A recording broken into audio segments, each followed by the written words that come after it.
네, 오늘은 혼자 읽어보도록 하겠습니다. 681페이지입니다. 도덕은 부정하고 삶은 긍정하라 라고 되어 있고요. 도덕을 부정하는 사람인가 라고 이제 날개가 달려 있습니다. 도덕을 부정하는 사람인가, 삶이란 무엇인가, 그리고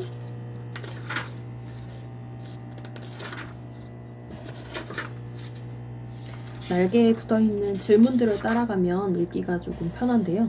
그 지점을 통해서 좀 니체를 이해해 볼 수 있었으면 좋겠습니다. 워낙 방대한 사람이기 때문에. 철학의 명예를 회복하기 위해서는 우선 도덕가들을 교수형에 처하는 수밖에 없다. 이들이 행복과 덕에 관해서 짓거리고 있는 한 이들은 노파들에게 철학을 하라고 설득하고 있는 것이다. 전집에 번호가 쓰여 있고 그 부분들을 우리가 볼 수 있으면, 찾아볼 수 있으면 한 번씩 보시는 것도 괜찮겠습니다. 철학의 명예에 대해서 얘기를 하고 있습니다. 이 시초는 밝기만 하다. 나는 당장 이 시초에다 내 진심을 다 바친다. 권력애로의 의지와 더불어 니체의 책이죠.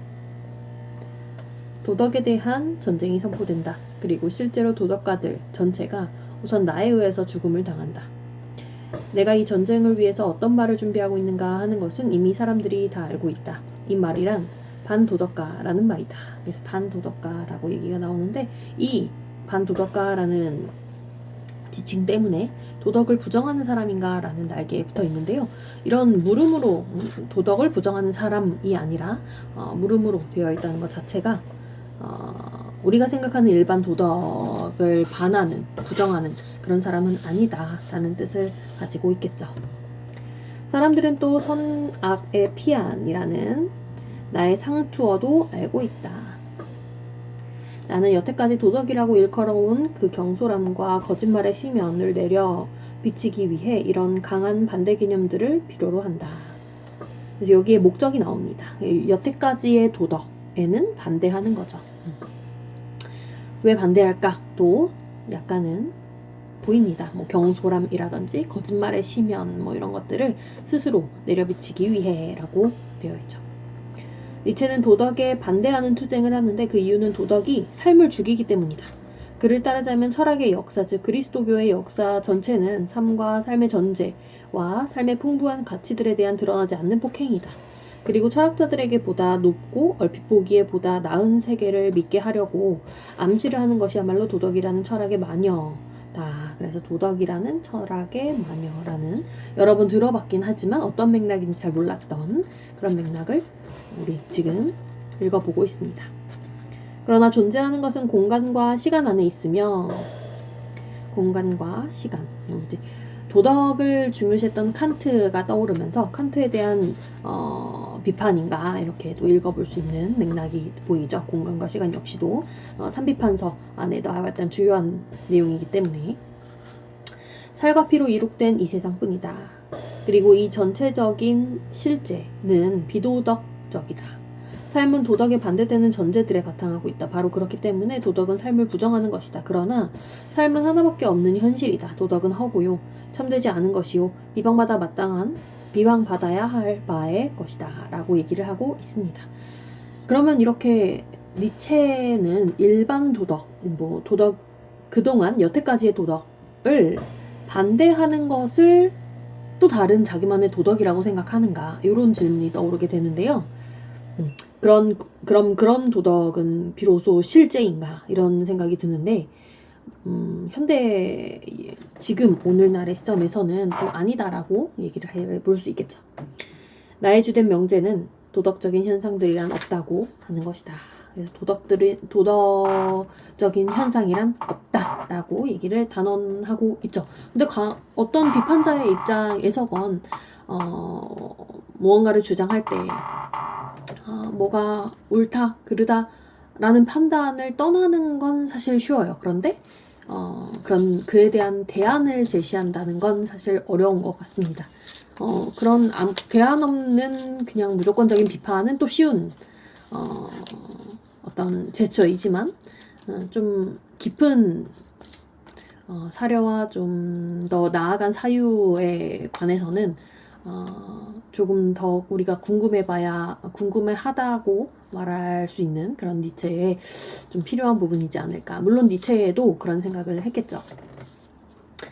682페이지입니다. 그러나 실제로는 니체는 그저 도덕을 부정하기만 하는 사람이 아니다. 오히려 그 반대다. 그렇죠. 이런 게 나와 주어야 하죠.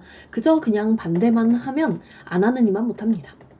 그는 하나의 새로운 도덕, 즉 삶의 도덕을 정립하기 위해 여태까지 도덕, 즉 관념론적, 행복주의적, 그리스도교적, 시민도덕적인 도덕을 부정할 뿐이다. 그래서 여기에서 그가 부정하는 도덕의 형태가 보여집니다. 그의 목표는 모든 가치들을 뒤집어 엎는 것이다. 그리고 이러한 니체의 철학은 도덕 철학이다 라고 얘기를 하고 있죠. 되게 아이러니하게도 기존의 도덕을 부정하는 그 모든 가치의 전도 자체를 자신의 도덕인 것인 양 얘기를 하고 있습니다.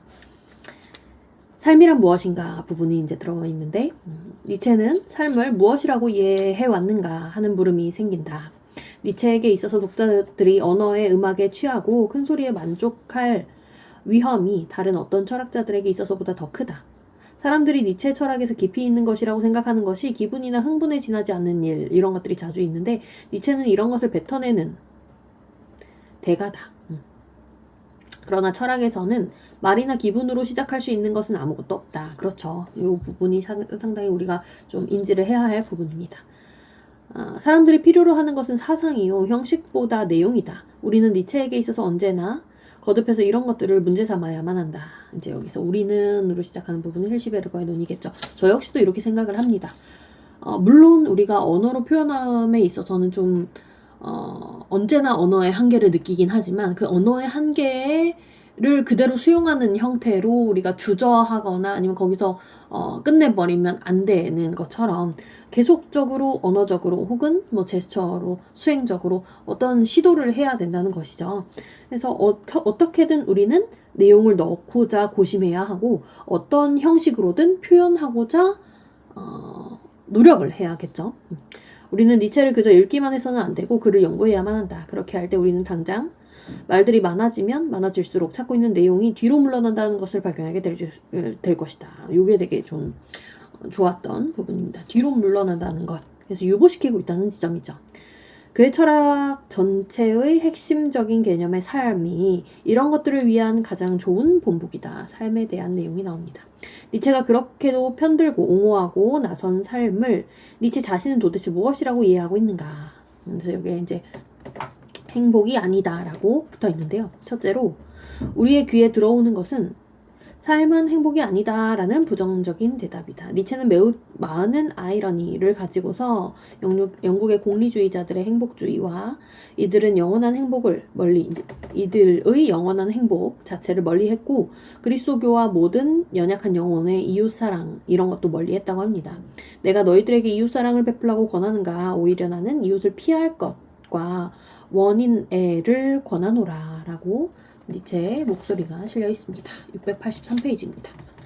니체는 행복, 복지, 동정 등에 관해서 말하는 것을 모두 천민들의 본능이라고 보았다. 그래서 행복, 복지, 동정들을 이제 우리가 지금 오늘날 생각하는 것들과는 좀 다를 수 있습니다. 그래서 모두 천민들의 본능이다라고 보았는데 이런 것은 커다란 무리의 푸른 목장의 행복이다. 니체의 이상은 이런 것들과는 다르다라고 구분짓고 있습니다. 사실은 이런 것들에서 행복을 찾아야 더 마땅할 수도 있는데요.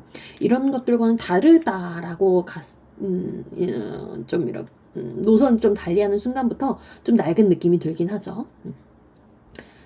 조금 더 읽어보면 권력애로의 의지에 대한 내용이 나오는데요. 니체가 삶은 권력애로의 의지다고 하는 것이 이제 이런 문장이 우리들의 귀에 들리는 첫 번째 긍정적인 대답이다. 그래서 여기 삶은 무엇이다라고 니체가 얘기했을 때 첫 번째로 권력애로의 의지다라고 얘기를 하고 있다는 문장입니다. 우리들의 평화와 도덕적인 가치표는 무슨 값어치가 있는가?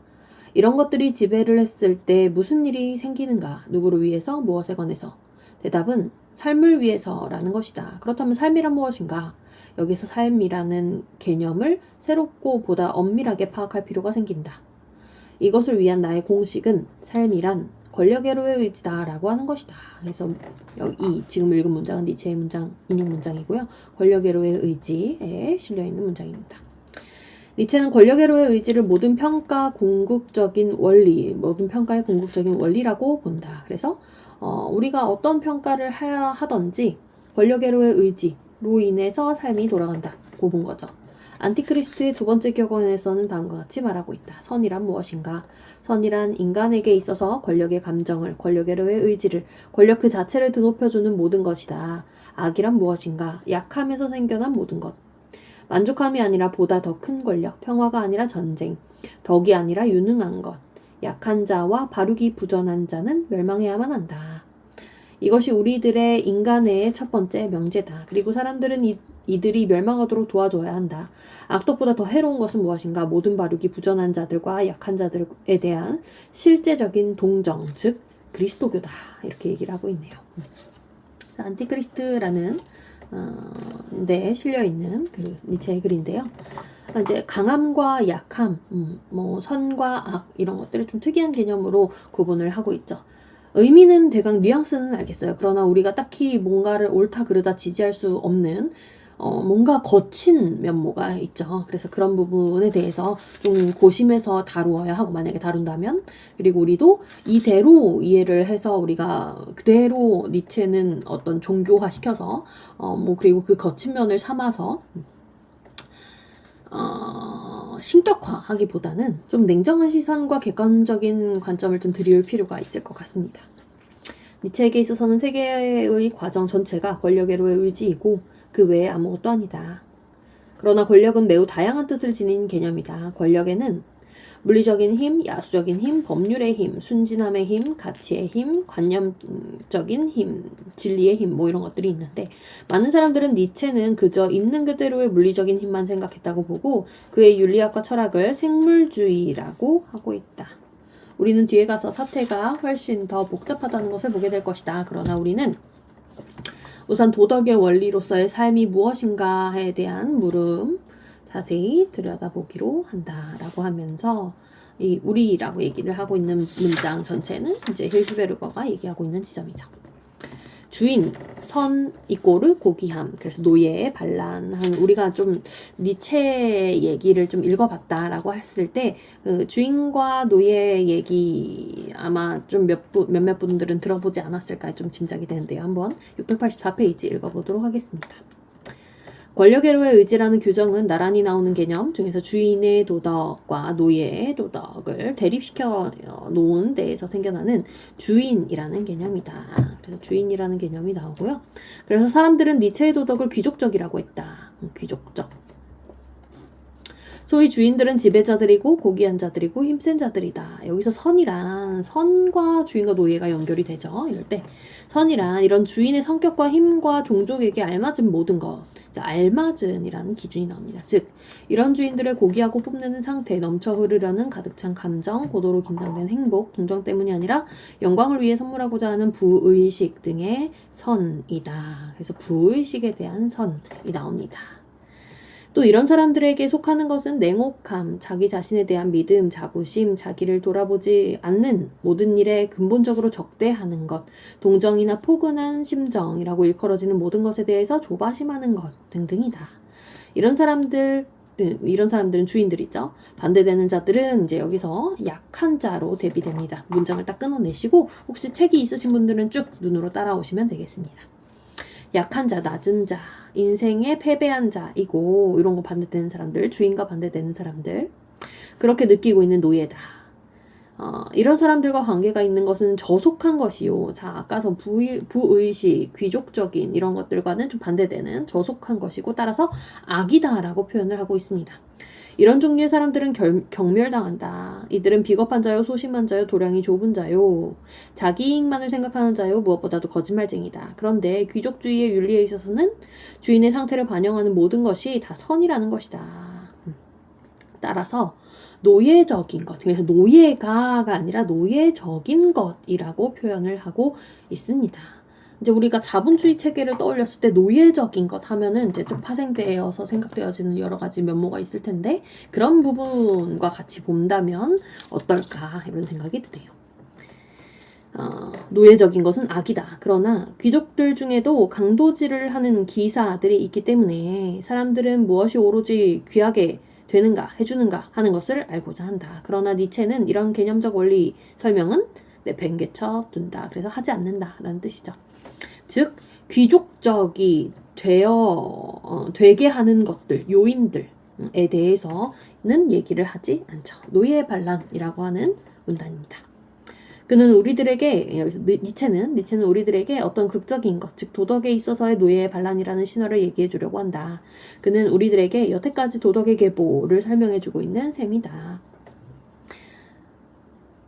그 설명은 다음과 같다. 노예들은 자기들은 힘센 자와 뽐내는 자들의 재간에는 언제나 미치지 못한다는 것을 알고 있다. 이들은 스스로 권력과 힘을 갖기 위해 귀족적인 가치의 등식, 방금 봤죠? 선은 고귀한 거고 힘센 거고 아름다운 것이며 행복하고 하느님의 사랑을 받는다라는 이런 등식에 값어치를 얹고 나쁜 것이라고 속이고 그 대신 그들 자신의 상태와 그들에게 위안을 가져다주는 모든 것들을 진정한 값어치 있는 것으로 좋은 것이라고 말하기 시작했다. 그래서 앞서서 우리가 도덕을 그 앞선 도덕에 대해서 비판하고 있었던 니체의 맥락을 우리가 읽어낼 수 있죠. 즉 괴로움, 비천함, 겸손, 친절, 착함, 동정, 인내, 착한 마음씨 등이 선이라고 하게 되었다는 것이다. 그래서 이 연결고리에 대한 의문을 니체가 제기한 것이고 이 부분에 대해서는 좀 비약이 있다. 왜 그런지 생각해 볼 법하다라는 쪽으로 읽어내시면 훨씬 더 많은 생각을 할 수 있을 것 같아요. 니체처럼 무조건 거칠게 다 뒤집어라, 끊어내라 뭐 이렇게도 할 수 있겠지만 사실 그렇게 하다 보면 남는 건 거의 없기 때문에 특히 놀랄 만큼 철저하게 낮은 유형의 인간과 찬다라족에게 편을 들고 뒤집어 엎기를 감행했던 자들은 유대인이었다. 인용문이 나옵니다. 685페이지. 비참한 자들만이 착한 사람들이고 가난한 자들과 힘없는 자들과 낮은 자들만이 착한 사람들이다. 우리 성경에서 많이 볼 법한 그런 뉘앙스죠. 괴로워하는 자, 가진 것이 없는 자, 병든 자, 추한 자 등도 하느님이 사랑하는 자들이고 하느님이 축복하는 자들이다. 복락이란 이들만 위해서 있다. 이와 반대로 너희들 이제 반대로 이런 구도는 옛날 그래서 많이 발견되는 글이죠. 니체도 좀 비슷하게 얘기를 하고 있고요. 너희들 고귀한 자들과 힘센 자들이여 너희들은 영원히 나쁜 사람, 잔인한 사람, 음탕한 사람, 탐욕스러운 사람, 하느님을 섬기지 않는 사람들이다. 너희들은 또 영원히 불행한 자, 저주받은 자, 벌받을 자가 될 것이다 라고 도덕의 계보에서 얘기를 하고 있습니다. 네, 니체가 얘기하는 맥락을 언뜻 우리가 이제 알 수 있을 것 같습니다. 그는 이렇게 뒤집어 엎는 것을 레상티망이라고 해서 레상티망은 지금까지 도덕으로서 통용되는 바의 것을 생산해냈다는 점에서 창조적이고 이렇게 해서 우리는 도덕 현상이라는 것은 없고 도덕 현상이라고 하면 자연 현상처럼 당연히 우리가 주어져 있는 어떤 것으로 생각을 하는데요. 아니다, 만들어낸 거다 이런 얘기를 하고 있는 거죠. 도덕은 허구에 지나지 않으며 열등한 사람들이 삶과 삶의 현상을 잘못 해석하는 것이라고 하는 그의 주장을 이해할 수 있다. 이 열등한 사람들에게 포도가 너무 높게 매달려 있어서 손이 자라지 않기 때문에 이들은 공고용한 상황에 빠져서 덕이라는 것을 만들어냈으며 강한 자들의 가치들을 시다하고 표현했던 것이다. 그런데 기이한 일은 강한 자와 뽐내는 자들이 열등한 사람들의 거짓말을 믿었다고 하는 것이다. 686페이지입니다. 그 밖에도 열등한 사람들이 강한 자를 몰아냈다고 하는 이런 선전 효과를 따르자면 니체는 그가 말하고 있는 노예에 만족할 수 있을 것이고 그 노예들은 진정으로 강한 자라고 보지 않으면 안 될 것이다. 그러나 그 결과는 이렇게까지 넓게 미쳐지지는 않았다.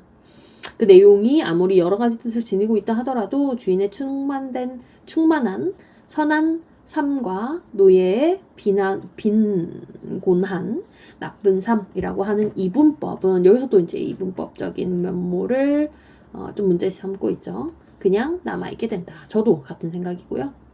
아무리 좀 획기적인 어떤 뭐 전복이라든지 아니면 뭐 이분법적인 뭐 구도의 타파라든지 이런 걸 이야기를 하고 있더라도 그 이분법에서 벗어나는 건 사실 쉽지 않기 때문에 그 지점에서 실패하고 있는 지점을 우리는 또 한번 읽어낼 수 있습니다. 니체의 논의가 뭐 나쁘다, 뭐 그르다, 뭐 이런 이야기를 하고자 하는 게 아니라 그저 그 안에는 이분법적인 요소가 아직도 남아있더라.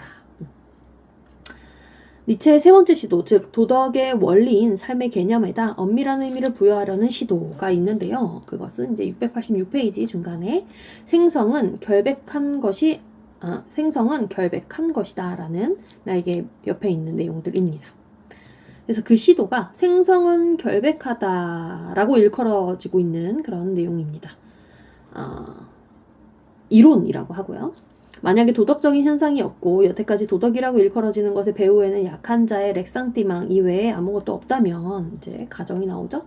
또 실제로 강한 자들의 힘만 중요하다고 한다면 본래적으로 가치 있는 것은 적나라한 생존 자체, 양육강식 이런 거죠. 양육강식, 자연이며 그리고 자연 그 자체죠. 순수한 자연적인 모든 생성이다. 이렇게 여기서 생성로 기결이 되죠. 이 생성은 무엇이 되고 무엇이 생긴다 하더라도 순결, 죄가 없음, 이거에 대해서 죄가 없음이다 라고 말하고 있습니다. 니체가 무엇이라고 얘기하는지 좀 더 읽어보면 우리들이 아직도 죄를 믿고 있다면 이건 놀라운 일이다. 그러나 우리들이 수없이 되풀이해서 행하게 된다 하더라도 그것은 순결하다. 나는 죄에 관한 가르침뿐만 아니라 공적에 관한 가르침도 포기하지 않을 수 없다. 자연에 있어서 마찬가지로 이제 여기서 자연에 대해서 설명을 합니다. 구역질 나는 보통 그대로의 드문, 매력적, 조화적, 엄격한, 날카로운, 모순되는 귀찮은, 매혹적인 등등의 미적인 판단은 언제나 있게 마련이다. 그래서 나는 생성이 결백하다는 것을 증명해내려고 했었다. 아마 나를 칭찬이나 비난에서 풀려나게 하는 무책임한 느낌을 얻으려고 했던 것만 같다. 나에게 있어서의 첫 번째 해결은 생존을 미적으로 정당화하는 것이었다. 두 번째 해결은 모든 죄의 개념들을 객관적으로는 가치가 없다는 것과 모든 삶이 필연적으로 공정하지 못하고 주관적인 성격을 띠고 있다는 것을 꿰뚫어 본 것이다. 세 번째 해결은 모든 목적들을 부정하고 인과관계는 인식할 수 없다라는 것을 꿰뚫어 본 것이다. 여러 가지가 나오는데요. 이제 뭐 기독교 원죄의식 이런 것들에 대해서도 떠오르게 되죠. 우리가 죄가 있다라고 이제 사람들은 기독교와 뭐 천주교를 믿는 사람들은 그리스도교 안에서 원죄의식을 가지고 있죠. 그래서 기도문 안에도 안에서 들어가게 되고요. 어떤 외부적인 뭐 현상이 발생했을 때 그것을 자기 탓이라고 생각을 하는, 그리고 자기 성찰로서 먼저 풀어가려고 하는 그런 태도가 읽히긴 합니다. 그래서 이런 지점에 대해서 먼저 죄에 대해서 무결하다라는 주장, 그리고 거기서부터 좀 확장시켜서 모든 삶의 필연적인 어떤 가치들, 그 부분에 있어서 되게 그런 류의 가치들이 객관적인 것은 절대 아니다, 절대적인 것이 아니다 라는 맥락에서의 주관적인 성격을 띠고 있다 라고 얘기를 하고 있고요. 여러모로 이런 것들을 더 씌울 때 인과적인 성격을 씌우죠. 너는 이러이러해서 이거야, 뭐 죄가 있어, 너는 이러이러해서 가치가 있어 없어, 이런 얘기를 하는데요. 그런 인과관계는 인식할 수 없다 라고 얘기를 하고 있는 지점입니다. 687페이지입니다. 인간은 이러이러해야만 한다는 조그만 아이러니가 우리들의 입에 오르내리는 오늘날 사람들은 모든 것을 무릅쓰고 있는 그대로의 사람으로만 되어야 한다라고 주장합니다. 니체가. 그래서 있는 그대로만 되어야 한다고 고집하고 있는 오늘날 이제 이 부분 역시도 뒤집네요. 우리들은 도덕의 문제에 있어서는 기이하게도 원인과 결과의 관계를 뒤집는 것을 배웠다. 아마 지난날의 도학자들과 우리들의 구별 지을 것은 아무것도 없을 것이다. 예컨대 이제 얘가 나옵니다. 우리들은 이제 한 인간이 생리적으로 파멸하게 되는 원인이 악덕이라고 말하지 않는다. 그렇죠. 오히려 우리는 악덕과 같은 덕은 결과에 지나지 않는다고 생각한다. 오늘날 우리들은 도덕적인 퇴화를 생리적인 퇴화와 분리해서 생각할 수 없다는 것도 잘 알고 있다. 도덕적인 퇴화는 생리적인 퇴화의 증후군에 지나지 않는다. 그래서 여기 니체가 했던 이 말은, 여기서도 우리들은 니체에게 있어서 윤리적인 것이 그 독자성을 잃어버렸다는 것을 알게 된다. 어떤 기준 자체를 계속 부정하고 있다는 쪽으로 받아들여야 합니다. 그래서 니체가 부도덕하다라는 얘기가 아니라 부도덕이라는 개념 자체로서 다시 재사유해야 함을 계속 말하고 있는 것 같아요. 당위는 의지와 마찬가지로 아무런 뜻도 없게 되어버렸다. 그래서 여기서 당위라는 단어로 인해서 졸렌이라는 단어죠. 칸트를 직접적으로 우리가 떠올려 볼 수 있겠습니다. 윤리적인 명령에 직면했을 때 자유로운 결단은 이미 없어져 버리고 만다. 자유에 대해서도 얘기를 하고 있습니다. 되게 아이러니하죠. 이제 칸트 같은 경우는 정언 명령에 대해서 얘기를 하면서 그 끝에 자유를 두었습니다. 근데 이제 니체는 그런 당위적인 윤리적인 명령에 직면했을 때 자유가 파기된다라고 얘기를 하고 있죠. 이렇게 해서 생성은 결백하다고 하는 자연주의와 연결지어 있는 것은 결정론이다. 니체는 이미 당위는 없다는 이 마지막 결론을 다음과 같이 발전시키고 있는데요. 니체의 인용문입니다. 모든 것으로부터 대립은 멀어져 갔다. 모든 생김이 한 가지 종류라는 것이 구출되었다. 이제 모든 것이 운명이다. 인간에게 있어서의 위대함을 나타내는 나의 공식은 운명애로의 사랑이다. 이제 여기서 운명애로의 사랑, 요 지점이 되게 유명한 말이죠. 아모르 파티. 즉 사람들은 앞으로도 뒤로도 영원 속에서 다른 아무것도 갖기를 원치 않는다. 필연적인 것을 그저 견디어내는 것이 아니라 그저 그것을 호도하는 것이 아니라 모든 이상주의는 필연적인 것에 대한 거짓이기 때문에 그것을 사랑하는 것. 그래서 아모르 파티에 대한 내용이 약간 설명이 되어 있죠. 필연적인 것을 사랑하는 것. 운명에 대한 얘기입니다. 688페이지. 니체의 결정론과 운명에 대한 신앙은 모든 것들이 영원히 회귀한다는 이론으로서 영원 회귀 되게 유명하죠.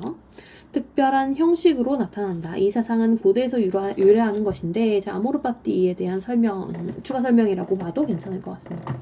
니체에게 있어서는 새로운 영원함을 열어줌으로써 허무주의를 극복하게 해준다. 니체 철학의 첫머리는 신은 죽었다가 버티고 있다.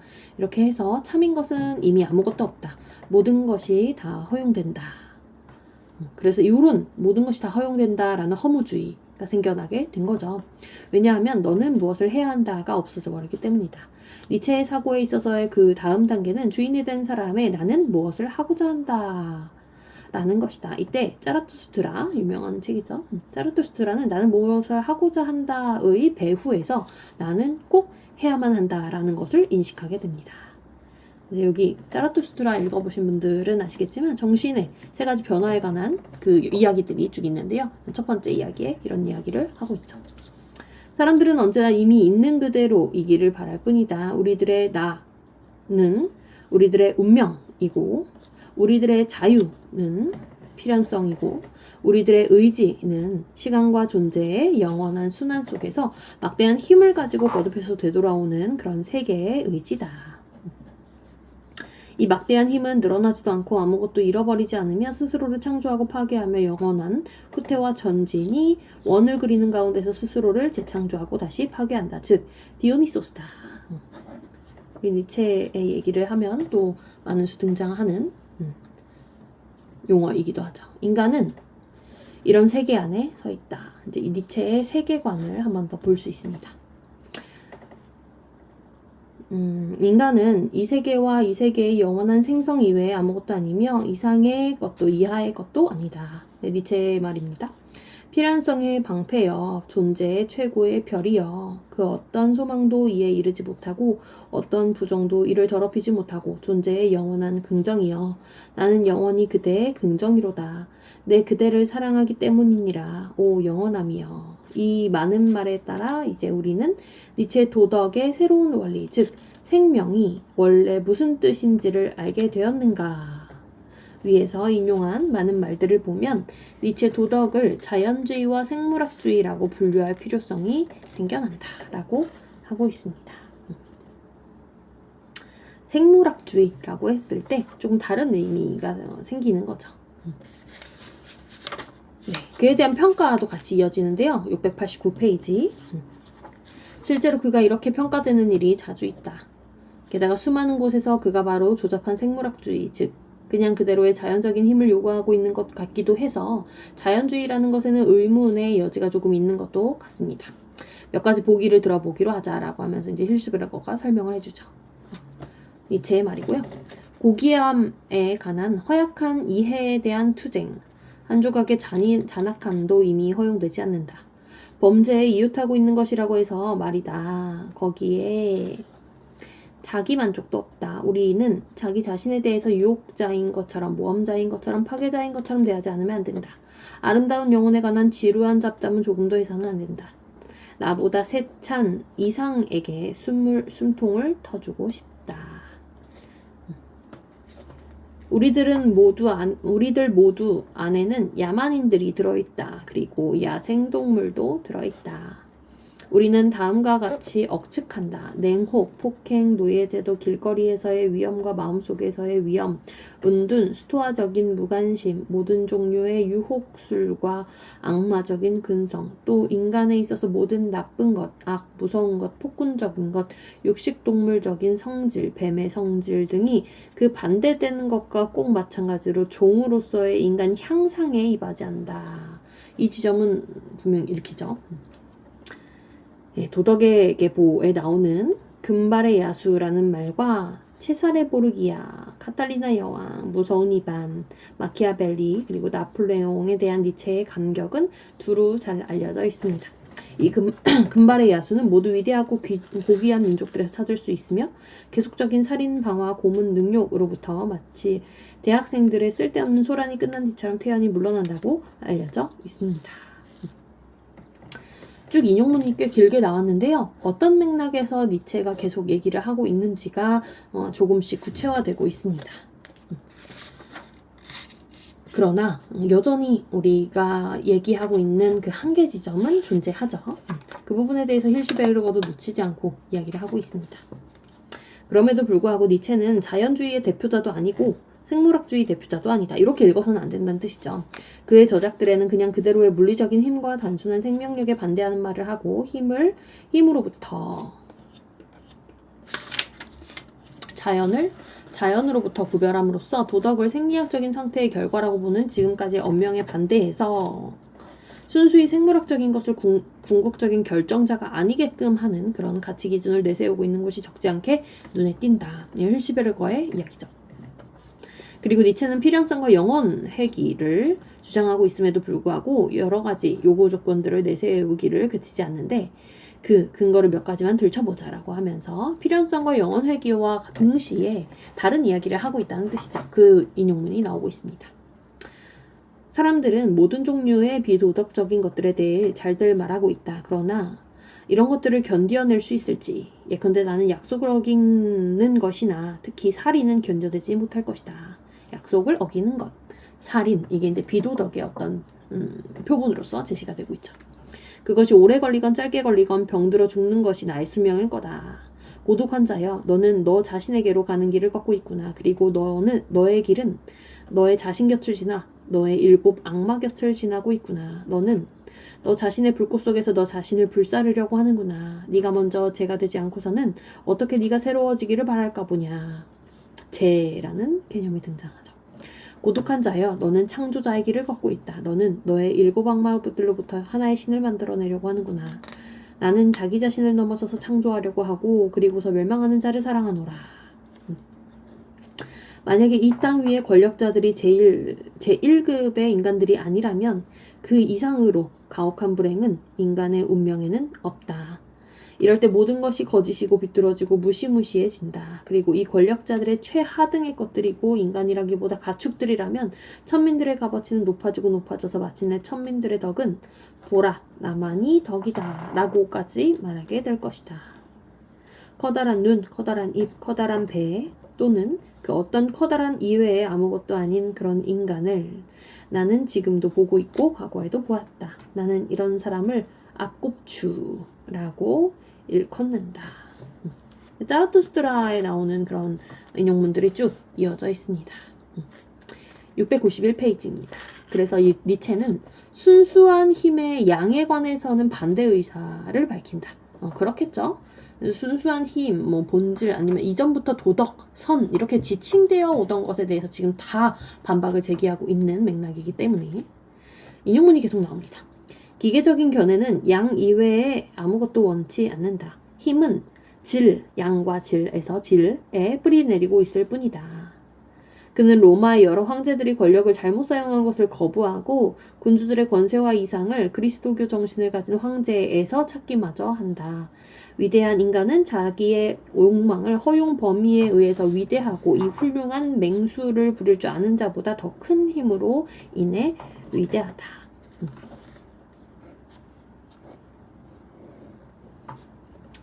그래서 니체의 철학을 생물학주의라고 간단히 말하거나 그의 철학을 알파와 오메가를 영원히 회귀하는 데서 찾는다고 해서 이것이 이제 니체를 다 읽은 것이 아니다. 온전히 다 알게 된 것이 아니다. 라고 힐시베르거는 얘기를 하고 있습니다. 충분히 다른 이야기를 동시에 하고 있는 지점이 있기 때문이죠. 그럼 질이란 어떤 종류의 질일까? 순전히 생물학적인 것과 그 욕구에 이바지하는 힘이란 어떤 종류의 힘인가? 권력애로의 의지주의, 고귀함, 긍지, 커다란 건강의 힘셈, 완전한 삶, 영원한 생성 등의 말은 임시적인 것을 지나지 않는다. 자, 임시적인 것이라는 개념이 나왔습니다. 어떤 가치들에 대해서 얘기를 하고 있을지 잘 봐야 될 텐데 이 말들은 보다 더 자세히 규명되어야만 한다. 저도 마찬가지로 생각을 하고요. 이런 필요에 따라 이제 니체에게 있어서도 가치 개념들이 생겨나게 된다. 저도 이 부분에서 되게 재밌었는데요. 앞에까지는 니체가 어떤 말을 하는지 그저 뉘앙스 정도로만 알 수 있었는데 이것이다라고 크게 명확하게 지칭되는 부분이 없어서 좀 니체가 그동안 오해를 샀을 수도 있겠다라고 생각을 하죠. 가치를 부여하고 평가하고 사랑하고 가치들을 정립하고 창조하는 것 등이 과제라고 니체는 말하고 있다. 이런 요구는 수많은 표현 방식으로 나타난다. 니체의 이야기가 이어서 나옵니다. 무엇이 선이고 무엇이 악인지를 아는 사람은 아무도 없다. 창조하는 자마저도. 그러나 인간의 여러 목표들을 창조하고 대지에다 그 의미와 미래를 부여하는 사람들이야말로 그것을 아는 자다. 이런 사람이 비로소 선한 것과 악한 것을 만들어낸다.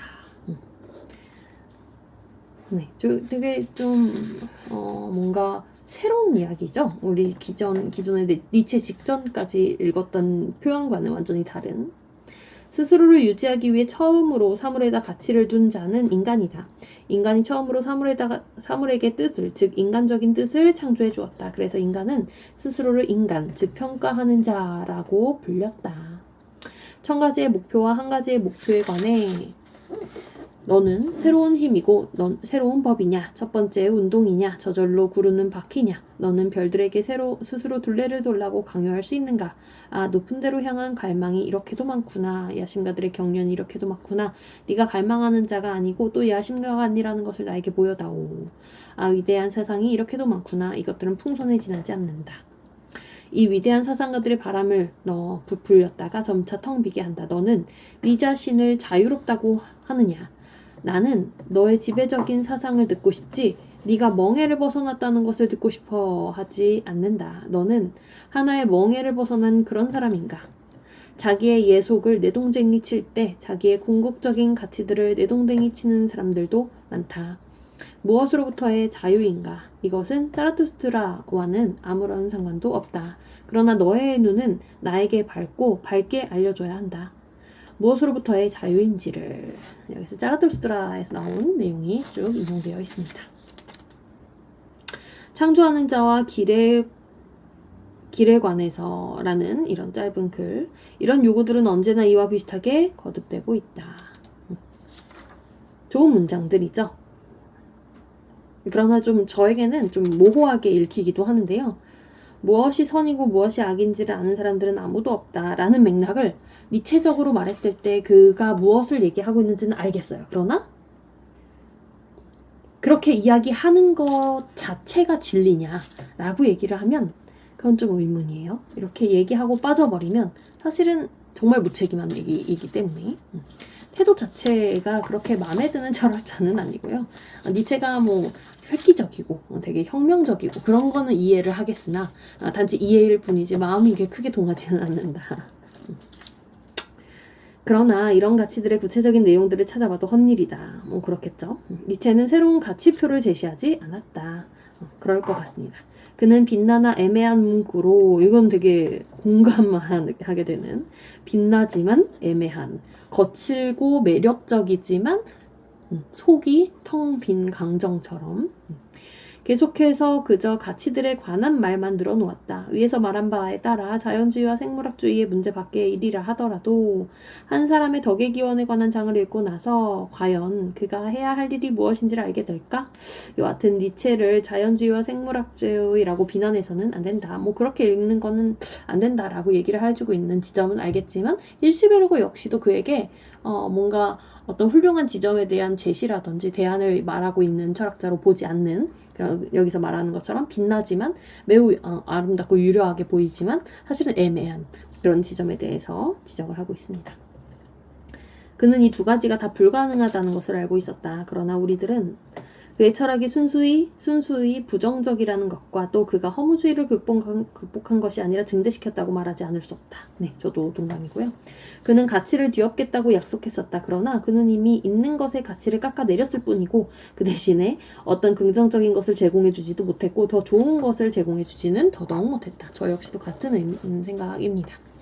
힐스베르가가 좀 오래된 학자이기 때문에 오늘날의 의견과 좀 다를 수도 있어요. 요즘에는 명확하고 확실한 근거를 제시하는 것보다 애매모호하고 의미를 벗어난 어떤 지점, 결정 불가능성 이런 것들에 대한 가치 평가를 좀 달리하고 있는 시대이기 때문에 오늘날의 시점에서 니체를 본다면 그런 지점이 또 부각될 수는 있겠어요. 그러나 제 생각에는 이론 자체가 모호할 필요는 없다고 생각하기 때문에 이론 자체가 모호해지면 사실 아무 얘기도 안 한 거나 다름이 없어서 차라리 좀 비약이 있거나 아니면 니체가 비판하는 그런 지점을 취하더라도 이론이 절대적 진리로서 이렇게 자리매김하는 것보다 여러 가지 생각할 수 있는 깊이 있는 심도 있는 약간의 비약이 따르더라도 그런 위험 부담을 갖고라도 명확해질 수밖에 없는 그런 쪽이 훨씬 더 할 얘기가 많아지지 않는가. 물론 그것은 언젠가 뒤집히겠죠. 그러나 이제 뒤집힌다는 가능성과 이미 뒤집혔다는 그 언젠가는 뒤집힐 수밖에 없다는 그 필연성을 알고도 사실은 위대한 학자들은 다 말을 하고 있거든요. 앞에 있는 학자들을 다 바보로 만드는 듯한 그래서 이제 건방지다는 소리도 듣고 그랬겠죠. 693페이지입니다. 금발의 야수적인 이상, 시베리아 유형자의 딱딱한 나무 등의 비유의 배후에서 본래적으로 생각되었던 것으로서의 보편적인 다이나미즘에 의해서 이 문제는 해결되지 않는다. 어떤 윤리적인 것이 생겨야 한다고 할 때 우리는 그저 보편적인 것만을 해서는 안 되고 어떤 정해진 것만을 해야 한다.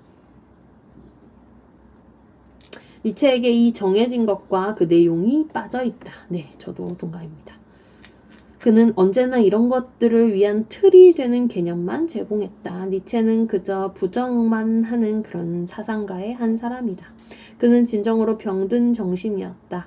그래서 그는 그렇게도 큰 소리로 위대한 건강에 관한 말을 했을까. 그래서 위대한 건강에 대해서도 이 사람이 많은 말을 했구나 라고 짐작해 볼 수 있겠죠. 초인 개념이 나옵니다. 693페이지 두 번째 문단입니다. 아직 초인, 위버멘슈라고 하는 이 남아있다. 이 초인 안에 니체의 의욕 전체가 응집해 있다. 인간은 잘못되어 있다. 이제 인용이 나옵니다. 힘차게 너희 높은 사람들이여 이제 겨우 인간의 미래라는 산이 출산의 아픔을 겪고 있다. 신은 죽었다. 이제 우리들이 소망하는 것은 초인이 살아있다는 것이다. 내가 잊을 수 없는 것은 초인이다. 초인은 나의 첫 번째 것, 유일한 것이고 인간도 아니고 괴로워하는 자도 아니고 가장 착한 자도 아니다.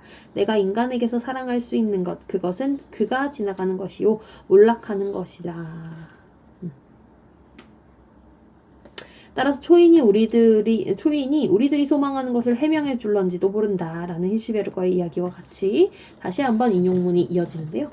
그 언젠가는 그가 우리들에게 올 것이다. 구원을 가져다주는 인간이. 이 인간은 이 땅에게 목표를 되돌려 줄 것이다. 이 안티크리스트와 안티니힐리스트, 신과 무를 이겨낸 이 사람은 이라고 나와 있죠. 위버맨시가 하나의 어떤 희망적인 요인, 니체에게는 아포리즘처럼 남아있는, 그러나 그것이 하나의 이론적인 어떤 메시아와 같은 형태처럼 보여지죠. 니체가 그에 관해 말하고 있는 곳을 묶어서 살펴보면 앞에서 말한 바와 같은 모습이 드러난다. 과제가 제기되고 항상 새로운 말로 요구가 제기되고 그러나 이 모든 것들이 얼마나 위대하고 아름다운가 하는 것이 말해지지만 사태는 여전히 그냥 그대로 남아있게 된다. 그냥 그대로 남아있는 것 아니면 그 자체 정말 아무런 의미가 더 씌워지지 않는 어떤 것에 대해서 얘기를 한다면 좀 긍정적으로 평가를 할 수도 있을 것 같지만 그렇게 얘기를 하기 때문에 여기서도 그리고 이론가들에게도 철학자들 사이에서도 좀 많은 반박되어질 수밖에 없었던 면모가 있었겠죠. 즉 단순한 생물학주의와 자연주의를 넘어설 만한 내용이 빠져있다.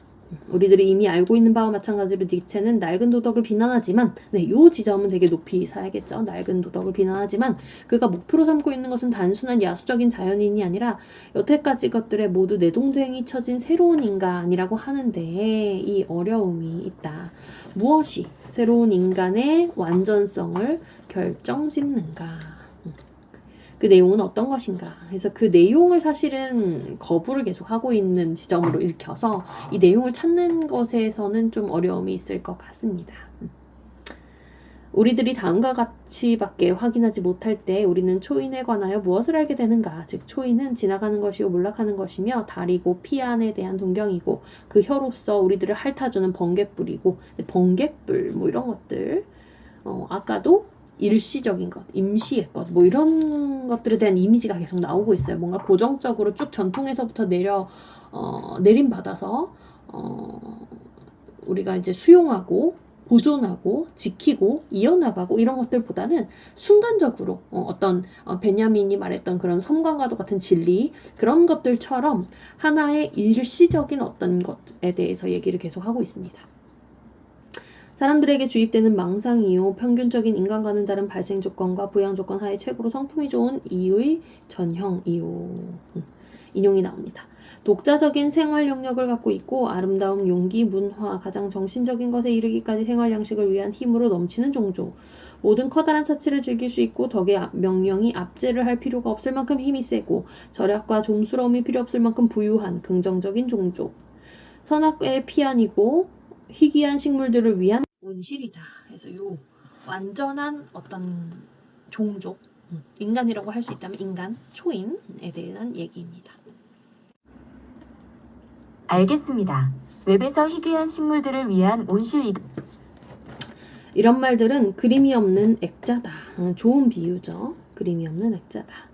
틀만 제시했다고 계속 얘기를 하고 있죠. 내용이 없다. 그래서 우리들은 모든 것을 이 액자에 끼워 넣을 수 있다. 그 밖에도 니체 자신은 자기가 원하는 것에 도달하지 못했다고 느끼고 있었다. 그렇겠죠. 그가 말하고 있는 건 의미가 아니기 때문에 언어로 당연히 표현이 되기가 좀 힘들었겠죠. 인용문이 나옵니다. 그것은 우리들을 언제나 위에로, 즉 구름의 나라로 끌어당긴다. 우리는 구름의 나라 위에 우리들의 얼룩덜룩한 몸뚱이를 올려 앉혀놓고 이것들을 신이니 초인이니 하고 일컫는다. 그런데 이 신과 초인은 모두 이 의자들에 알맞게 가볍기만 하다. 아, 나는 이르지 못할 모든 것들 때문에 얼마나 지쳐있는가. 이해는 갑니다. 그러나 조금 더 이런 똑똑한 머리를 언어적으로 좀 이렇게 세밀화시켜서 첨예화시켜서 고심하는 데에 주력했으면 조금 더 다른 생각을 해볼 수 있지 않았을까.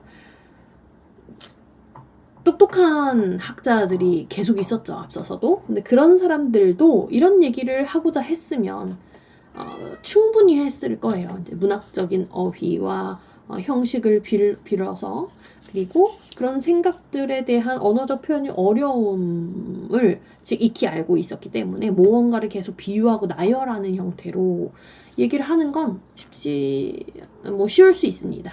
근데 거기서 끝나게 마련이기 때문에 조금 더 내 이론이 폐기되더라도 조금 더 첨예한 얘기들을 만들어내고 그 체계가 무너질 걸 알고도 그 체계의 완결을 위해서 계속 시도하는 그런 부분들이 필요하지 않았는가, 이런 지점이 항상 아쉬움으로 남아있는 것 같습니다. 니체의 말들만 읽고 부지불식간에 그 액자 안에 스스로의 이상적인 모습들을 끼워넣는 사람은 초인을 발견하게 되고, 이와 반대로 니체를 비판적으로 읽고 거기에 있을 진정한 새로운 내용을 찾아 헤매는 사람은 실패를 경험하게 된다. 이런 것이 일종의 비극이라는 점에는 객관적으로 볼 때 조금도 변화가 없다.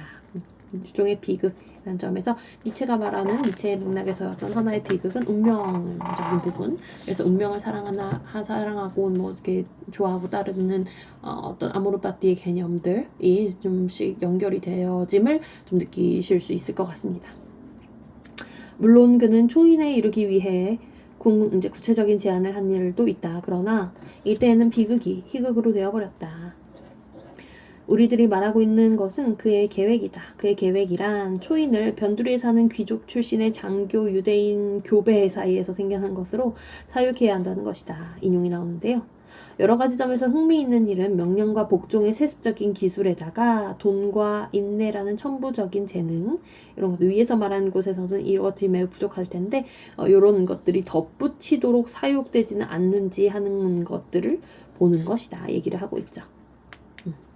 돈과 인내 뭐 이런 것들. 그래서 느낌이 되게 이상하죠? 변두리에 사는 귀족 출신의 장교와 유대인의 교배 뭐 이런 단어를 쓰고 있습니다. 이 말은 농담이었다라고 힐시베르거가 얘기를 하는데요. 사실은 이런 식으로밖에 니체의 이야기는 표현되지 못할 것 같습니다. 하나의 비유로서 이제 유비적인 어떤 언어들의 혼종, 그 형태로밖에 존재할 수 없는 니체의 생각들, 그런 것을 이제 두루뭉술하게 우리도 큰 틀에서 이해를 할 뿐이지 단어 하나하나, 문장 하나하나를 명확하게 어떤 이론이다라고 지칭하는 바를 쫓아가면서 이해해야 될 만한 그런 사상가는 아니라고 생각을 하고, 그리고 니체는 자기의 명랑한 독일의 기질의 축사를 알맞게 끝낸다. 니체는 50년 후 초인은 마곡간의 실험이라고 실제로 믿었던 똑똑한 추종자를 갖게 되었다. 그래서 나치의 인종 정책을 얘기를 하면서 마무리를 하게 되죠. 네, 그 다음 이어지는 695페이지 맨 아래 문단 독일 정신과 그리스도교인데요. 그리스도교에 대해서 니체가 많은 그 비판했다는 맥락들은 앞에서 읽어봤는데 701페이지 20세기에 있어서의 니체까지 쭉 읽다 보면 니체에 대해서 어느 정도 우리가 아주 얕게나마 알 수 있지 않을까 기대를 해봅니다. 독일 정신과 그리스도교 695페이지입니다. 니체는 그리스도교에 대해서 거의 마찬가지로 독일 정신에 대해서도 격분했습니다. 이런 격분은 그 시대에 대한 긴장감이 그에게 견디어낼 수 없는 것으로 이 사람을 보라에서 비롯되었던 것이 아니라 이미 1888년에도 있었습니다. 그는 이미 너무나 인간적인에서도 다음과 같이 묻고 있는데, 괴테의 고귀함과 시기심이 없는 마음, 베토벤의 고상하고 은수사적인 체념, 모차르트의 우아함과 전화함, 핸델의 굽히지 않는 사내다움과 법칙하에서의 자유, 바하의 발랄하고 맑게 갠 내적인 생명, 이것들이 독일적인 특성인가? 여기서 그는 이미 국민적인 취향, 여기서 이제 국민이라는 단어 일부러 썼겠죠. 당시 있었던 국가 주도하에 국민, 국민 문학, 그 사람 각 그 세계사별로 그 시기에는 다 각각의 국민 문학으로서 묶여질 수 있는 작품과 작가가 있었죠. 뭐 그런 형태의 어떤 그 당시의 인식들. 단순히 국민적인 취향을 넘어선 유럽의 책들을 더 좋아했고, 몽테뉴, 라 로시푸코, 라 브리에르, 폰테넬레, 보브나르그, 샴포르 등등 독일 철학자들의 저서를 합쳐놓은 것보다 더 많은 현실적인 사상들을 포함하고 있다고 주장했다. 아침 노을에서 독일 사람들은 대체로 취미에 있어서는 타락해 있고 위신, 의상, 호사, 사치 등에 대해서는 노예적이라고 말하고 있다. 즐거운 학문에서는 그는 시대의 비관주의가 음식이 잘못해서, 즉 우리들 조상들 중세기 전체가 술에 취해 있었다는 데에서 생겨났다고 설명하고 있다. 도덕의 계보에 대해서도, 그리고 여기저기에서도 계속 이제 비판을 하고 있다는 지점들이죠. 도덕의 계보에서도 그는 게르만인들에게까지 거슬러 올라가 거기에서 생긴 유럽의 알코올 중독증 뭐 이런 것들. 그래서 독일을 계속 겨냥해서 비판하고 있습니다. 이 알코올 중독증은 여태까지 게르만인들의 정치적 우월성 및 인종적인 우월성을 완전히 보조 맞춰왔고 이들이 그들의 피를 주입했을 때 악덕도 같이 주입됐다 뭐 이런 내용들. 또 같은 책에서 그가 격분하고 있는 것은 관념론에 있어서의 최근의 투기꾼들과 반유대주의자들에 대해서 오늘날 그리스도교적 아리아적인 그런 우직한 사람들처럼 그들의 눈을 돌려 가장 값싼 선동수단과 도덕적인 몸짓을 견뎌낼 수 없게 남용함으로써 민족의 멍청한 요인들을 흥분시키려고 애쓰고 있다. 뭐 이런 식으로 주장을 했다고 합니다. 선과학의 저편에서는 독일의 국민성을 깎아내리는 표현을 하고 있고 독일인은 인종적으로 조금도 순수하지 못하다 이런 내용들 얘기하고 있고 다른 민족들보다 불가해하다, 뚱뚱하다, 모순투성이다, 잘 알려지지도 않고 헤아리지도 않고 뜻밖이고 겁쟁이다 이런 내용들을 실제로 지금 인용이 되어 있고요.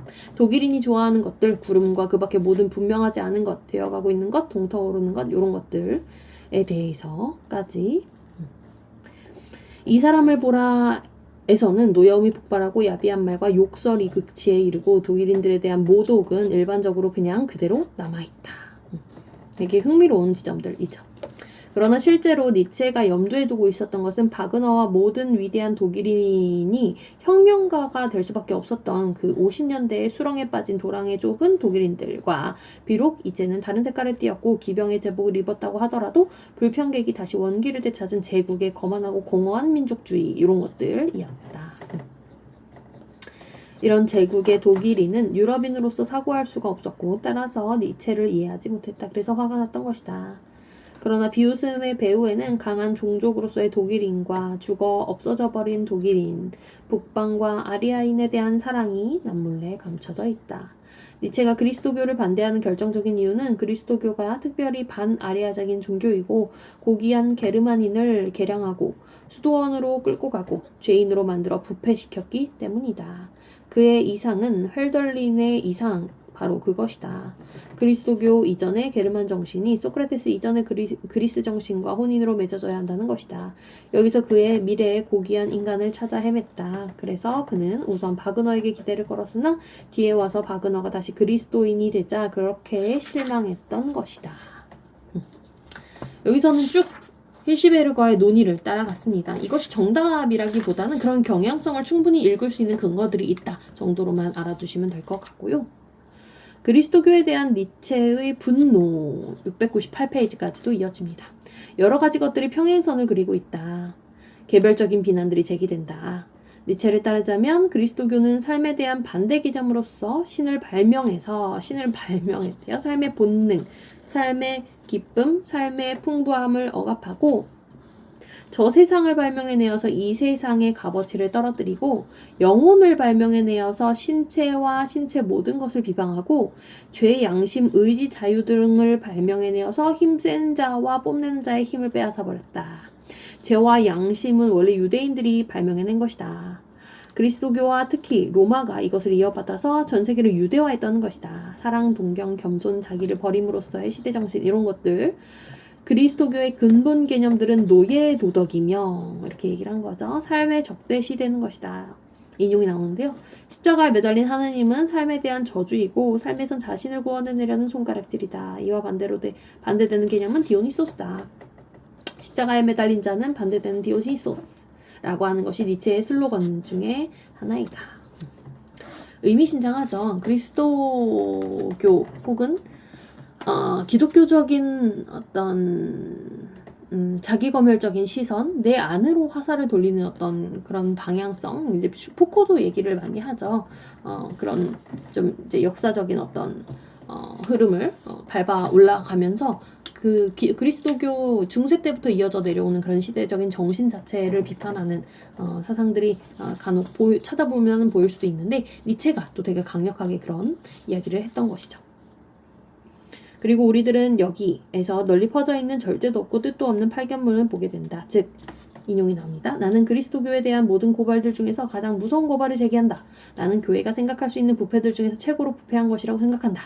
교회는 가능한 한 궁극적인 부패로의 의지를 가지고 있다. 그리스도 교회는 그 어느 것도 부패시키지 않고 버려둔 것이 없다. 교회는 모든 가치를 가치 없는 것으로, 모든 진리를 거짓말로, 모든 공허한 것을 파렴치한 것으로 만들어버렸다. 안티크리스트라는 부분이고요. 그러나 독일인들에 대한 분노의 배후에 숨은 사랑이 있는 것과 마찬가지로 우리들은 여기서도 그리스도교에 대한 긍정적인 표현들을 들을 수가 있다. 그래서 오늘 그 종교가 지상에 정말로 실제로 존재하면서 많은 악행을 저지르게 되는데요. 그 부분에만큼은 니체가 아주 신랄하게 비판하고 있다라고 이해하면 될 것이고, 정말로 만약에 신이 있다면, 인간이 발명해낸 신이 아니라 진짜로 신이 있다면 우리의 생각처럼 그렇게 생겨먹지는 않았을 거예요. 그리고 오늘날 종교가 그렇게 악덕하게 악행을 저지르는 그런 것들을 신이 있다면 옹호하지 않을 거예요. 그래서 그런 진정한 신에 대해서만큼은 니체도 하나의 어떤 일말의 희망 정도는 가지고 있지 않았을까 생각을 합니다. 699페이지는 계속 얘기를 하는데요. 이제 앞에서 긍정적인 표현들, 그리스도교에 대한 긍정적인 표현들을 읽어볼 수 있고, 또 밑에 내려가서는 루터에 대한 비난 등등이 나옵니다.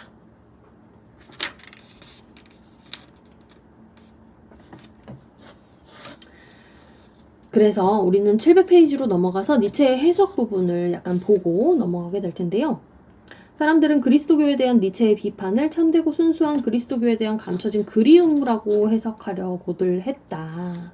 그래서 그리스도교를 긍정했느냐 하는 것은 좀 의심스러운데, 이렇게 해석할 때는 보통 니체 안에 없는 것을 그 안에 많이 읽어내고 확실히 그 안에 있는 것을 빼먹어버리곤 한다라고 하는 쪽으로, 그래서 하나의 해석에도 이런 게 있다라고 얘기를 해주고 있고요. 우리는 여기서 우선 그리스도인이라는 것을 어떻게 이해해야 할까를 먼저 물어보지 않으면 안 된다. 그렇지 않으면 대답 없이 아무런 쓸모없는 것이 돼버리고 마는데, 독일인과 그리스도교의 문제에 있어서, 그 밖에 그의 사고에 있어서 니체가 가장 원하는 바의 것을 알고 있었느냐, 알고 있지 못했느냐 하는 근본적인 문제가 더 시급하다. 그의 사고에는 언제나 모순들이 너무 많기 때문이다. 이렇게 마무리를 하고 있습니다. 네, 사실은 어떤 맥락이 옳다 그르다 이 부분에서는 할 수 없겠죠. 니체 해석에 나와 있는 지점들이기 때문에 오늘날의 해석에는 또 다른 지점들이 좀 나와 있을 것도 같고요. 이것이 니체다라고는 얘기할 수 없기 때문에 개인적으로 읽어보시는 쪽으로 남겨놓고 뒤에 이어서 얘기를 해보도록 하겠습니다. 701페이지 C 20세기 있어서의 니체입니다. 미적인 영역에 대한 해석과 정치적인 해석, 그리고 학문적인 견해 등이 나와 있는 부분이라서 되게 재미있게 읽을 수 있는 지점이라고 생각이 됩니다. 읽어보겠습니다. 20세기 있어서는 사람들이 니체를 어떻게 생각하고 그가 무엇에 이용될 수밖에 없었는가 하는 것을 꿰뚫어 볼 수 없게 되었다. 그가 영향을 미친 미적인 즐김으로부터 그의 말을 정치적으로 잘못 쓰는 비극적인 운명에 이르기까지 우리는 겨우 마르크스와 헤겔 작파에 있어서처럼 열매를 보고 나무로 인식하고 뭐 이런 것들 점차 19세기를 과소평가하지 않게 되어가고 있다. 20세기에 대한 힐시베르거의 큰 해석이죠. 우리는 20세기의 니체 운동을 미적, 예술적, 정치적, 실존주의적 방향의 세 가지로 구별을 할 수 있겠다. 여기서 이제 이렇게 구별을 하겠다라고 얘기를 한 거죠. 그래서 미적 그리고 예술적인 니체의 운동, 정치적 운동, 그리고 뒤에 실존주의적 운동이겠죠. 야스퍼스와 이제 다른 하이데거와 같은 철학자들이 나오고 있습니다. 미적 예술적인 니체 운동은 음악의 정신에서 생긴 비극의 탄생을 쓴 니체 자신에게서 비롯된다. 그 당시의 니체에게는 예술적인 것이 세계를 변호해주는 것이라고 생각되었다. 그에게는 이 세계 자체가 비도덕적인 것이었고 그러한 한 견뎌낼 수 없는 것이었다. 그러나 예술가가 무시무시하고 의욕에 찬 것을 그려낼 때에는 거기에 권력과 영광의 본능이라는 말을 하면서 이 예술가는 이것들을 무서워하지 않고 예술을 좋다고 대꾸한다는 것이다. 그런데 힘찬 시대와 인물들을 특징으로 삼고 있는 그리스 비극이 특히 그렇고 인용이 나옵니다. 비극적인 잔인함 속에서도 자기 자신에게 그렇다라고 말하는 것은 영웅적인 사람들이다. 그리고 또 비극에는 합창, 코러스 할 때 코러가 있는데 여기서 디오니소스적인 것의 마술이 윤무를 하고 도취를 하고 있는 가운데 세계 전체와 그 행동을 환호하며 긍정하고 있다는 것. 삶의 상징으로서의 디오니소스, 이것이 니체의 철학이다. 이 디오니소스적인 것이 계속 반복이 되죠. 이것은 이제 반대로 얘기를 하는 것이 아폴론적인 것, 질서, 규범 이런 것들일 텐데요. 그 지점을 니체가 반대하고 있겠죠. 아 이거 대신 나 얼음만. 벨더림이 이미 꿈꿨던 것과 마찬가지로 비극에 있어서 이런 영웅적인 미적인 그리스의 독일인들의 교양 이상으로 되어야 한다는 니체의 목소리에서 니체는 자기의 시인을 고대하고 있었다. 인용이 나옵니다. 비극적인 인식의 이런 미래의 영웅은 그 이마에 이런 그리스적인 명랑함의 빛이 담겨있는 사람일 것이다. 그 빛남은 다가오고 있는 고대의 재생, 그리스 세계의 독일적인 재생의 발단을 이루는 성자의 후광일 것이다. 그래서 니체는 바그너에게로 기울어졌다. 바그너의 음악, 불의 마술 속에서 독일 정신은 정화되고 새로운 신화로 채워져야 한다는 것이다. 20세기의 미적인 니체 운동은 이런 것과 연관되어 있다. 이런 운동을 대표하는 것은 특히 게오르게 그룹인데 이제 그의 히페리온 시집 안에서 다음과 같은 고백을 하고 있다. 예감이 나를 너희와 어울리게 한다. 너희 섬 지방의 아들 딸들이여, 너희들은 우아함 속에서 행동을, 숭고함 속에서 작품들을 고안해냈다. 너희들은 살과 청동 속에 인간의 본보기를 만들어 넣었다. 너희들은 윤무와 도취 속에서 우리들의 신들을 낳았다. 네, 이렇게 니체가 미적, 예술적인 니체의 어떤 생각들을 정리를 하고 있는데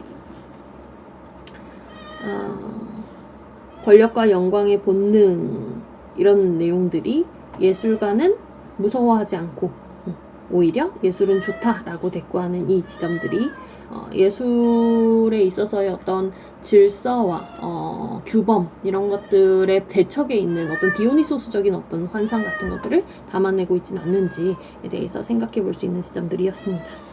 신화라는 말들도 좀 계속 반복이 되고요.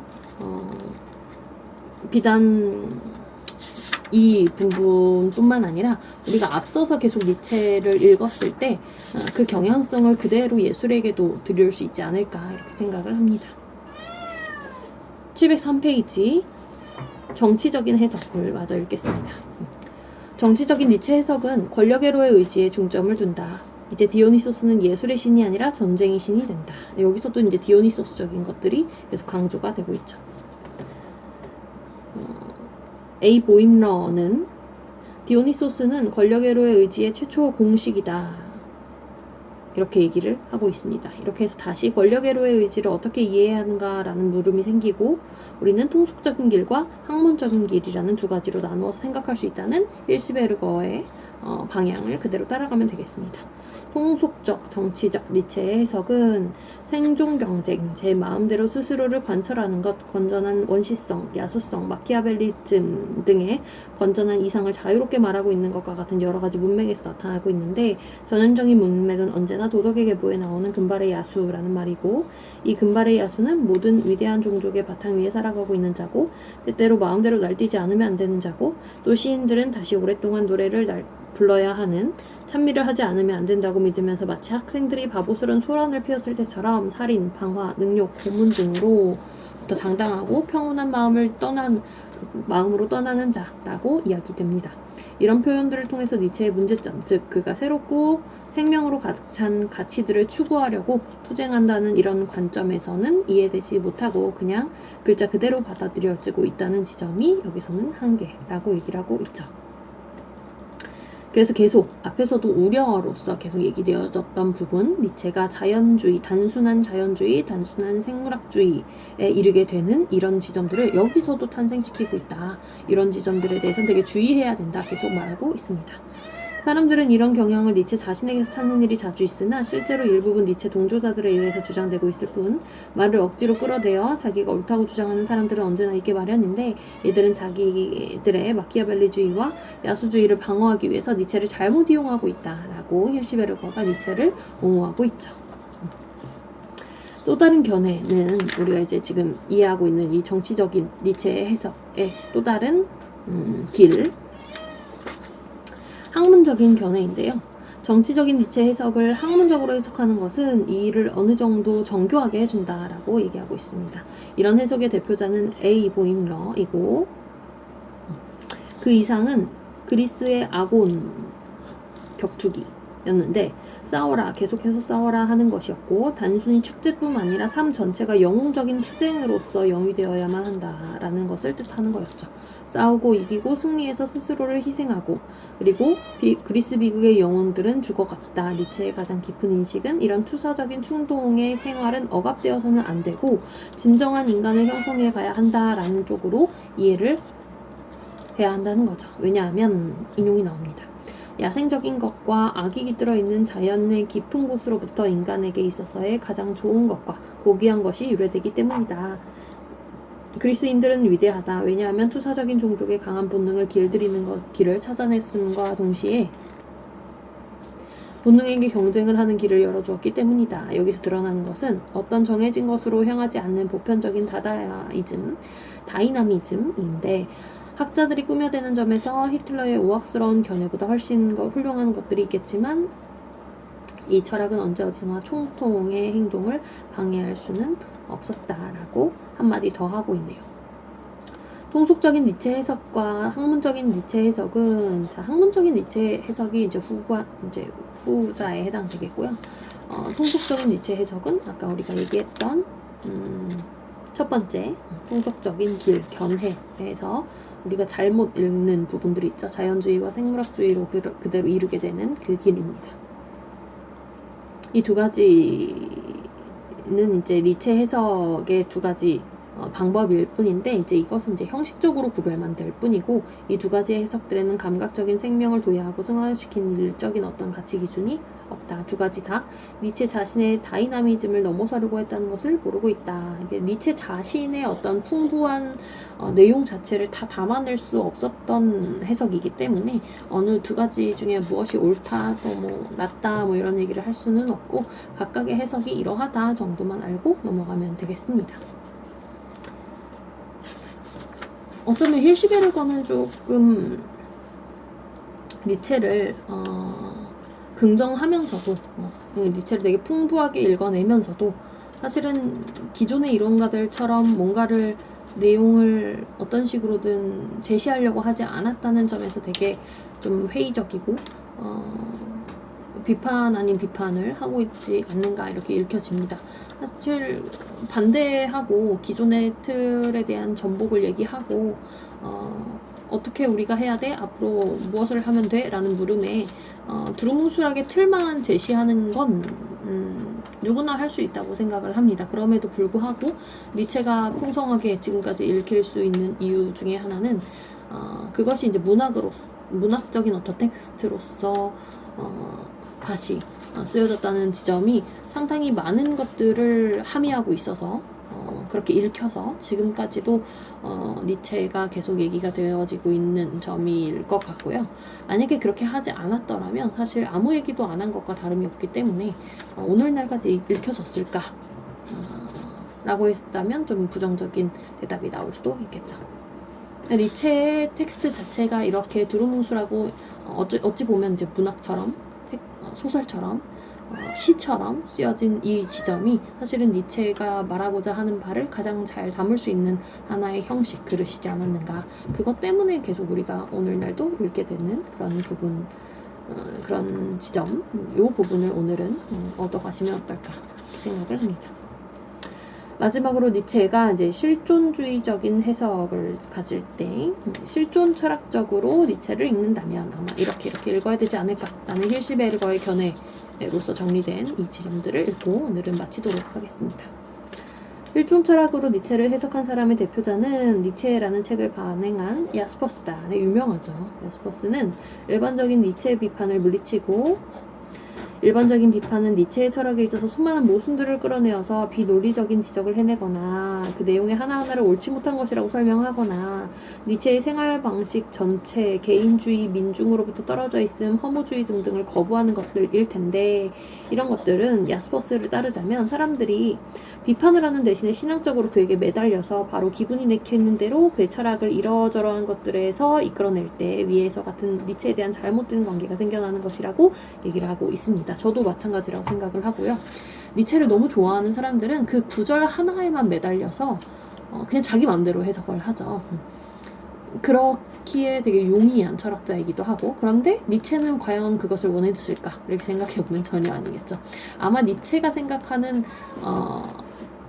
타파하고자 하는 모든 것들 중에 그것도 하나 들어가야 되지 않을까.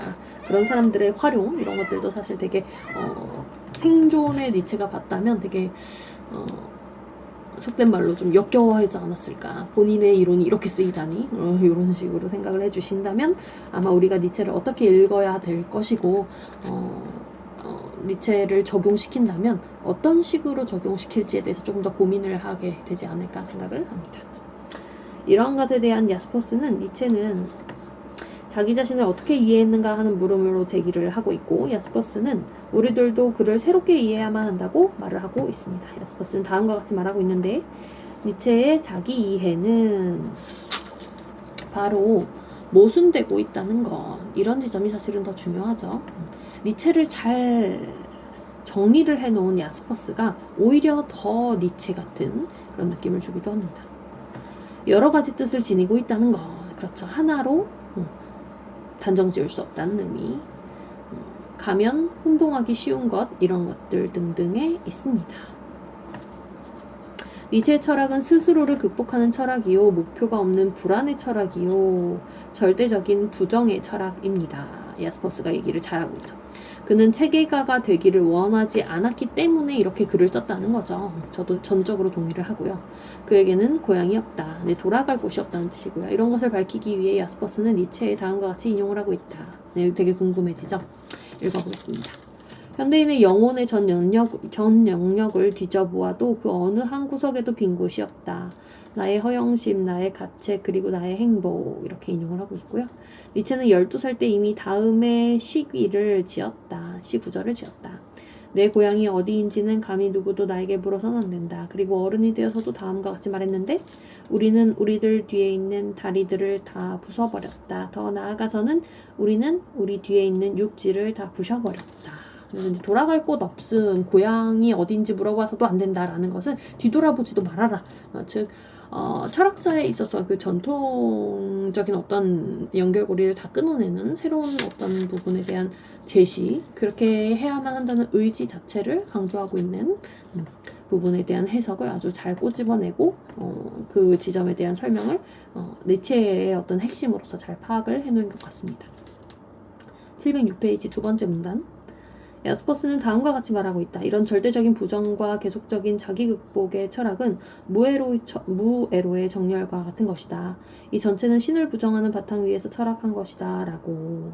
니체는 도덕, 이성, 인간성, 문화, 진리, 철학, 그리스도교, 신 등 이 모든 것을 파괴해버렸다. 그러나 신을 부정하는 것은 다른 무신론자들의 것과 같은 이론이 아니다. 그냥 신이 있다. 없다. 그 하나의 둘 중에 하나의 선택을 했다는 것이 아니라 그 신이라는 개념 자체에 대한 어떤 무화 그리고 그 개념을 누가 만들었는가에 대한 어떤 그 발명해낸 인간들에 대한 어떤 끊어냄 이런 것들에 대한 해석을 좀 더 해야 되겠죠. 만약 이런 것이 일종의 이론이라면 니체의 태도는 당장 철학이 아닌 것으로 뒤바뀌고 말 것이다. 그는 계속해서 자기 자신을 극복해 나가지 않으면 안 되었다. 그래서 자기 자신을 무신론이라고 강력하게 주장할 수가 없었고 그럼 어떻게 되느냐면 그는 이제 실존하지 않으면 안 되고 그는 언제나 스스로 앞서 있어야 하고 한계에 부딪혀 좌절해야 하고 다시 한계로 향해서 달려가야 하고 다시 좌절해야 하고 그럼에도 불구하고 끝없는 불안 속에서 계속 찾아 헤매야만 하는 그런 상태가 된다는 거죠. 우리는 바로 이렇게 실존하는 것 속에서 니체의 참된 철학을 보게 된다. 여기 이 지점이 이제 니체의 오늘날의 해석과 되게 유사하게 될 텐데요. 거기에서는 사고와 삶이 하나가 되고 야스퍼스는 니체를 실존 철학자로 만든다. 그래서 야스퍼스가 지금까지 읽히는 이유도 아마 이 니체 해석 때문이지 않을까 싶습니다. 707페이지입니다. 야스퍼스에게 있어서 마찬가지로 하이데거도 니체를 자기 자신의 사고에다 이용한다. 야스퍼스는 좌절이라는 개념을 이용하지만 하이데거는 허무주의라는 개념을 이용한다.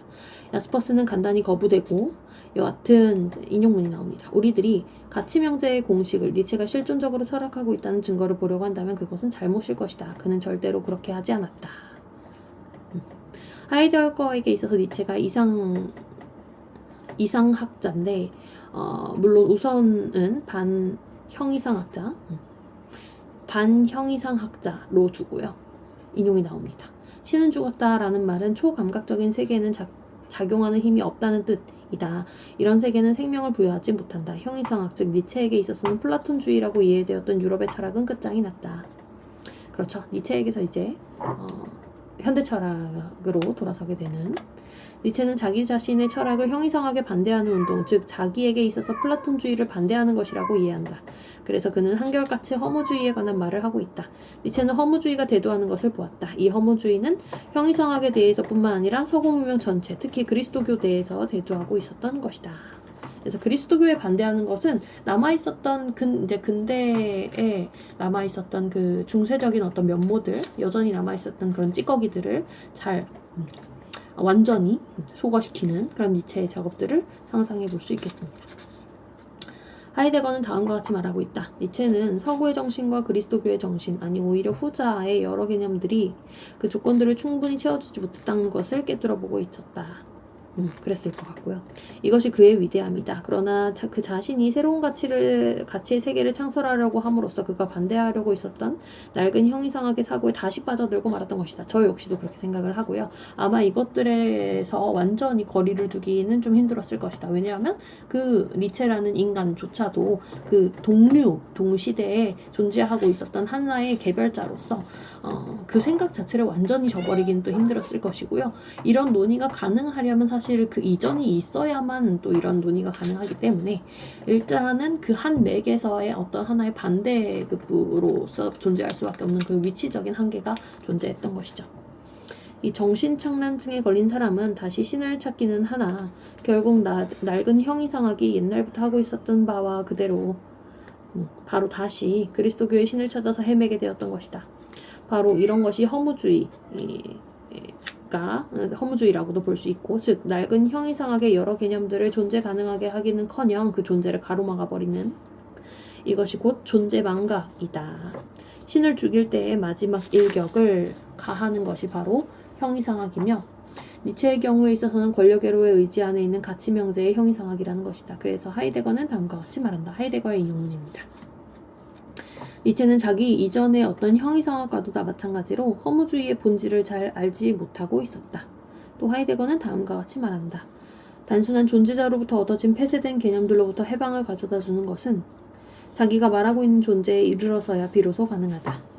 이제야말로 존재는 자기 자신에게 수렴될 수가 있고 니체가 시작은 했으나 실패하고 말았던 것을 실현했다는 거다. 그래서 하이데거의 해석도 되게 의미심장하죠. 우리가 이제 니체를 이해하려면 니체 그대로를 읽는다기보다는 니체 그대로를 읽으면 니체 텍스트 안에서 있었던 자기 분열적인 모습, 그리고 그 텍스트 안에 있는 되게 모순적인 지점들 때문에 오독을 하기가 되게 쉬운데, 니체를 잘 해석해 놓은 하이데거라든지 아니면 야스퍼스의 글을 읽는다면 조금 더 우리가 명확한 니체를 좀 얻어갈 수 있지 않을까 싶습니다.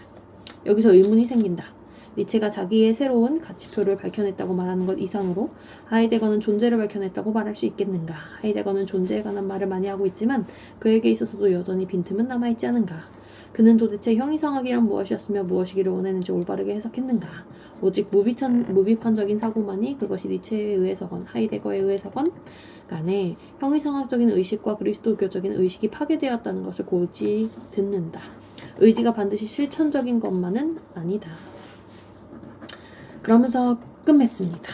그래서 이제 여기서는 마지막 니체의 이야기, 이제 끝맺음을 해보자. 만약에 우리들이 과학 비판적으로 태도를 결정한 준비가 되어 있었다면 니체를 어떻게 생각할 것인가? 과학 비판적으로 얘기를 접근을 해보고 있는 힐시베르거입니다. 이 말은 레비가 니체의 영혼회귀의 철학에서 말하고 있는 바처럼 니체는 정말로 위대한 사상가인가 혹은 장애를 받은 시인인가 라고 이제 질문하고 있죠. 아리스토텔레스와 헤겔을 척도로 삼자면 그는 열정적인 딜레탄트는 이제 그냥 학문을 사랑하는 사람, 예술가, 뭐 이런 그런 것들 좋아하는 사람이고, 소포클레스와 헬더리는 척도로 삼으면 니체의 시와 비유는 귀중한 예외가 있다 하더라도 인위적인 언어를 가지고서 사상 체험을 표현한 그런 사람이 될 것이다. 니체는 그 전경과 넓이에 따르자면 철학적인 저술가이지만 키에르케고르가 종교적인 저술가인 것과는 같으나 니체는 키에르케고르가 갖추고 있었던 개념적인 사고 훈련이 되어 있지 않다. 우리가 계속 얘기했던 부분들이죠. 명증한 무언가를 체계를 세우거나 종합을 하거나 비판을 하거나 자기만의 것을 어떤 것을 세우거나 하지 않았다는 점에서 이런 비판이 끝까지 따를 수밖에 없겠죠. 그럼에도 불구하고 그 깊이와 배경에 있어서는 지혜를 진정으로 사랑했던 사람이고, 이러한 사람으로서 한결같이 존재하고 있는 것은 영원한 것을 추구했고, 따라서 그 시대와 시간적인 전체를 극복하려고 했다는 점에서는 성과가 있었는지, 이런 의지는 한결같았으나 힐시베르거의 판단에서는 그 성과는 없었다로 끝맺고 있습니다. 근데 오늘날의 해석에서는 좀 다를 수도 있겠습니다. 뭐 어떤 니체가 얘기하려고 했던 바에 대해서 뭐 우리가 조금 더 읽는다면 뭐 야스퍼스에 대한 부분들, 하이데거에 대한 부분들로 니체를 조금 더 가깝게 이해해 볼 수 있겠으나 저는 좀 반반이라고 생각하는 것이, 물론 니체가 시적인 텍스트를 쓰고 그에 대한 사상을 두루뭉술하게 담아냈지만 그런 존재론적인 부분을 잘 읽어내는 야스퍼스와 같은 학자들이 많아진다면 우리가 오늘날의 니체를 다시 한번 재구성할 수 있을 것이고, 그걸 통해서 오늘날의 니체로 계속적인 발전을 해볼 수 있지 않을까, 한번 꾀해볼 수도 있지 않을까, 이런 생각을 해보고요. 제일 안 좋은 건 니체의 텍스트, 그 문학 텍스트와 같은 것을 자기 입맛대로 이용해서 그냥 자기 삶의 영웅처럼 니체를 만드는 것은 니체를 죽이는 일이죠. 신화에 나오는 영웅들을 죽이고자 했던 니체인데 니체를 그런 영웅 중에 하나로 만들어버린다. 오늘날 좀 그런 경향성을 가진 사람들을 좀 몇 명 만나보기도 했는데요. 좀 안타까웠어요. 니체의 한 구절, 뭐 책 한 권만 읽었다든지, 뭐 짜르투스트라는 이렇게 말했다, 뭐 이런 책들 유명한데요. 그런 책 한 권만 읽고 니체는 이걸 말했어 라는 해석 뭐 몇 개만 보고선 니체가 말한 바를 나의 삶의 모토로 삼고 계속 니체를 오독하면서 다니는, 그렇게 된다면 니체는 계속 축소될 수밖에 없겠죠. 오늘날 니체가 축소된다면 되게 좋은 것은 학문적으로 좋은 것은 없다고 생각을 하기 때문에, 만약에 니체에 대해서 조금 더 알아볼 수 있다면 니체에 대한 해석들을 제공한 하이데거와 존재에 대한 내용들, 그리고 야스퍼스와 같은 사람들과 더불어서 진정한 니체에 대해서 조금 더 알아간다면 좋지 않을까. 사실은 니체가 자유를 갈망하고 뭔가 변혁과 혁명을 얘기하긴 했지만 그 안에 내면에서 읽어본다면 얼마나 엄격한 사람이었을지에 대해서도 읽힐 수 있기 때문에 그런 지점까지도 다 열어놓고 좀 긴 틀에서 아주 거대한 학자이기 때문에 천천히 읽어나가야 함이 바람직하지 않을까. 이 정도로 마무리를 해보겠습니다. 감사합니다.